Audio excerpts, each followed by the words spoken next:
pleasant good evening and welcome to SAT TV's Channel 9 Evening News. I'm your presenter, Larry LaRock. Thank you for joining us. Among the major developments, new deal signed for Ponkasi Road project. CTO chairman defends new tourism taxes. More military aid for Jamaica from China. Will Strathmore Stevens continue to dominate table tennis? Details of these and other stories after the break. Support local, support SAT Telecommunications Ltd, the people's choice. Join hands with us. Come and sign up for your digital TV connection today. We got the sharpest, cleanest, brightest digital TV connection. No antiquated analog service, only pure digital and many new packages coming soon. With latest in sports, movies, children programming and much more. So if you have your flat screen TV and you want to see quality TV, join now. Sign up today for your digital television. Support local, support SAT Telecommunications Ltd, the people's choice. Thank you for staying with us. Now for the details of the news. It was an afternoon of pride and celebration as the graduates of the Isaiah Thomas Secondary School marked its 26th anniversary.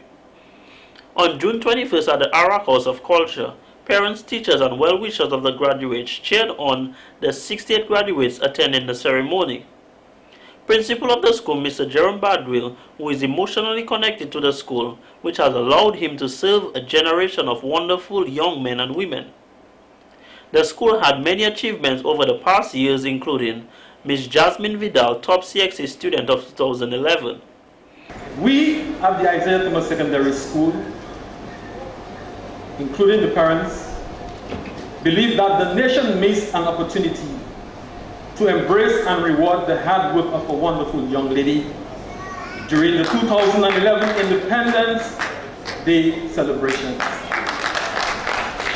The attainment of this level of academic excellence is not a frequent occurrence in Dominica, and the few individuals who accomplish this must be made to feel that their efforts are noteworthy. I believe we need to grab every opportunity there is to highlight the good that young people do. Chadelia Charles had the highest average throughout the year, thus making her a valedictorian. She says though it has been a demanding journey, it was also fun-filled with memorable experiences. I'm sure that my fellow graduates will agree that today's achievements would not have been realized without the tireless and dedicated assistance of the principal and staff of the Isaiah Thomas Secondary School. Not only were they a source of knowledge as they imbued us with the content that we needed to ensure academic success in our various fields, but they also guided us down the path of self-discovery and character development. She urged her fellow graduates to put God first in all things, avoid complacency, never settle for mediocrity, and seize life's opportunities. Be careful of the choices that you make, because the wrong ones can hinder your success. As I leave this stage, I want to leave you, my fellow graduates, with this quote by Ellen G. White, and I quote, "Remember that you will never reach a higher standard than you yourself set. So set your mark high, and step by step, even though it be by painful effort, by self-denial and sacrifice, ascend the whole length of the ladder of progress. Let nothing hinder you." Mr. John Iliu Charles gave the feature address. Mr. Charles warns the graduates the notions of tomorrow's successes to be grounded on the idea of ethical and moral conduct and behavior. Unfortunately, many individuals pay very little attention to advice of that nature, and they try to treat information which they obtain from certain sources as their own produced information. There are several terms to describe individuals who behave that way. One way you can describe them as being intellectually dishonest. Another way, the most common way, is to call them plagiarists. I pray that none of you, as you move to attain your successes, will fall within that group. There were performances by the school choir and the graduates themselves.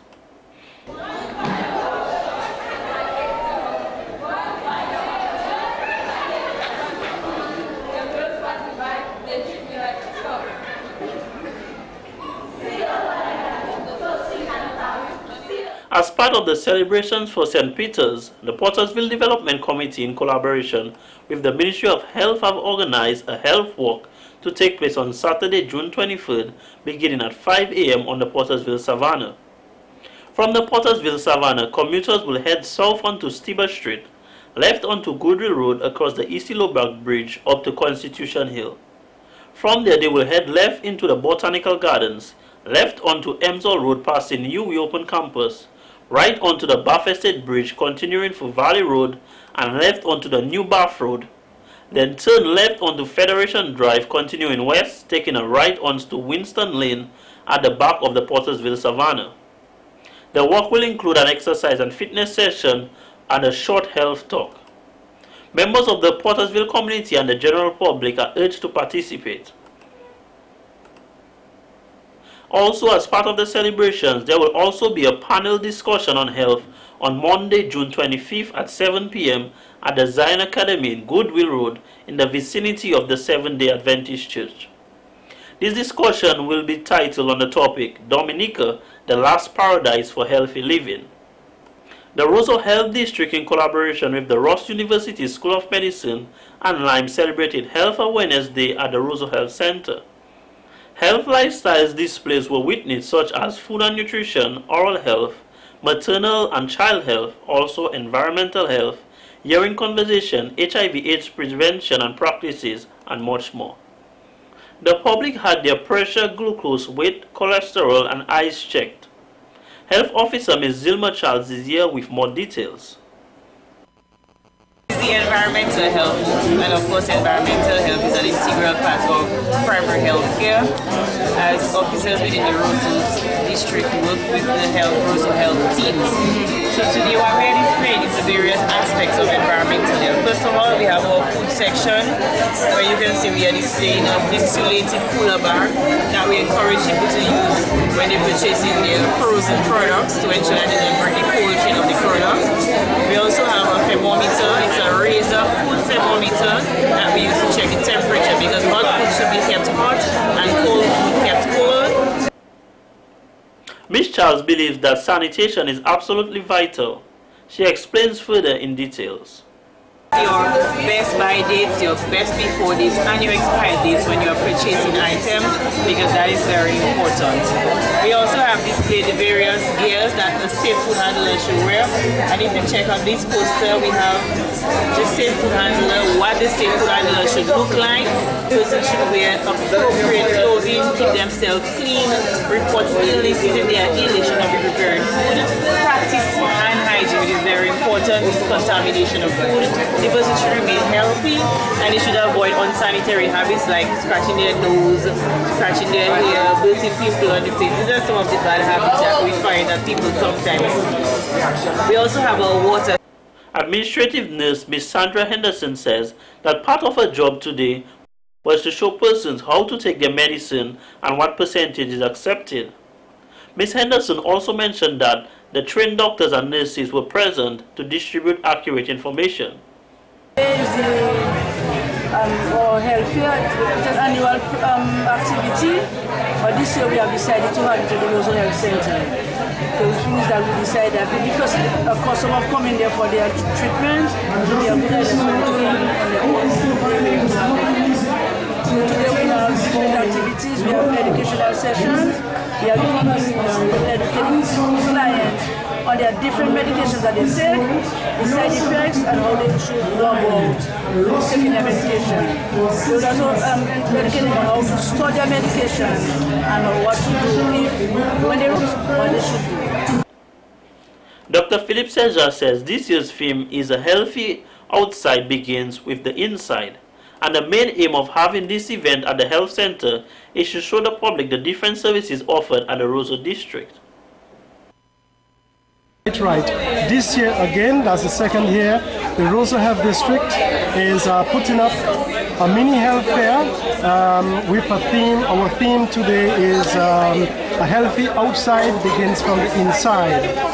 We at the Roseau Health District are proud to announce that we continue with our mission to provide optimum healthcare service to the clients that we serve, and today is no exception. What is on display today is a number of booths representing or displaying the various activities or various services which we offer here at the Roseau Health District.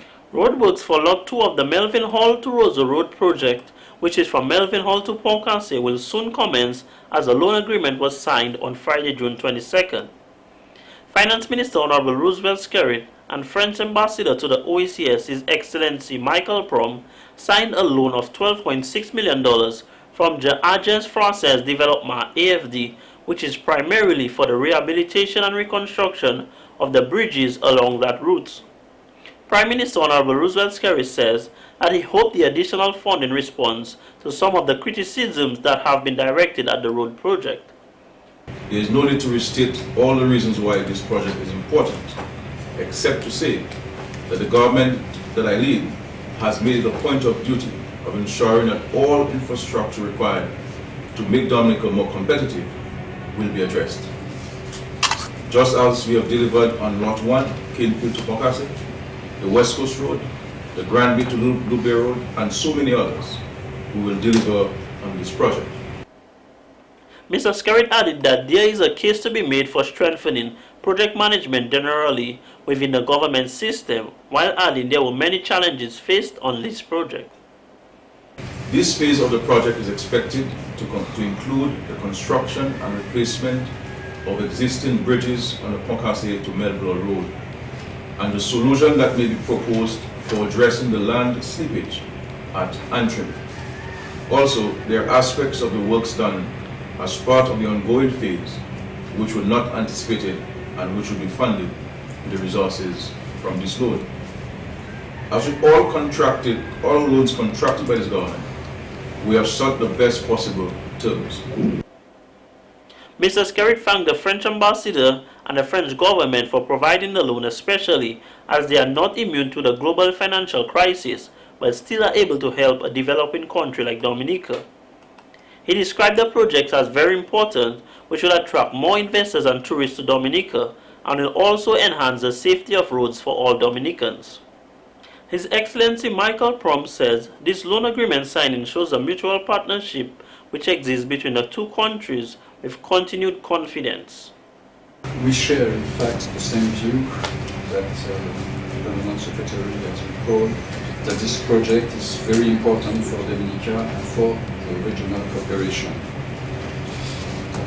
The road will secure the communication inside the island, but will also favor the visitor from abroad. I am one of them. This financing aims to strengthen the security in long term. We hope that the works already done, which are very encouraging, will be achieved in the shortest delay. The French ambassador went on to say that he is looking forward to continued cooperation with Dominica.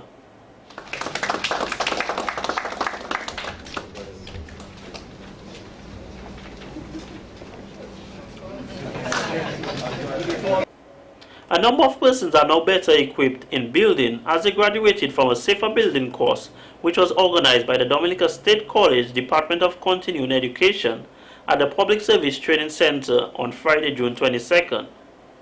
This was also conducted in collaboration with the Dominica Office of Disaster Management.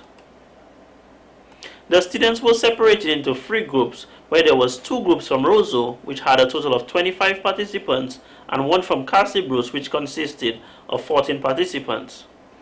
Guest speaker and facilitator of the course, Mr. Severin McKenzie, reminded the participants of many aspects of building used before which are not acceptable in modern times.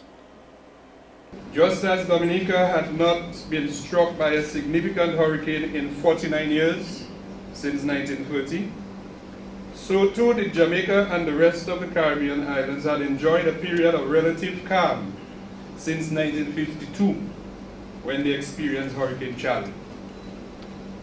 Therefore, construction practices had deteriorated. The pitch of the roof had become more shallow. The gauge of the galvanized sheets was not a factor. The use of hurricane straps was unheard of. The function of reinforcement steel in concrete was disregarded. Honorable Ivor Stevenson, Parliamentary Secretary in the Ministry of Land, Housing, Settlement and Water Resource Management, says he is pleased that the Dominica State College took up this initiative to host this very important course, which will be beneficial to all those involved in the construction industry. Safe, healthy and comfortable housing is recognized by this government as a basic human need. Also, a right and a responsibility for everyone. The health and well-being of a community, and therefore its ability to thrive and develop, is directly linked to the adequacy of the shelter enjoyed by everyone. It is for this reason that I am pleased to be associated with this effort and pledge the support of the ministry in ensuring sustainability. All of the participants received their hard-earned certificates for the completion of the course, which they all were happy for. This has been the local segment of the news. Coming up next, regional highlights.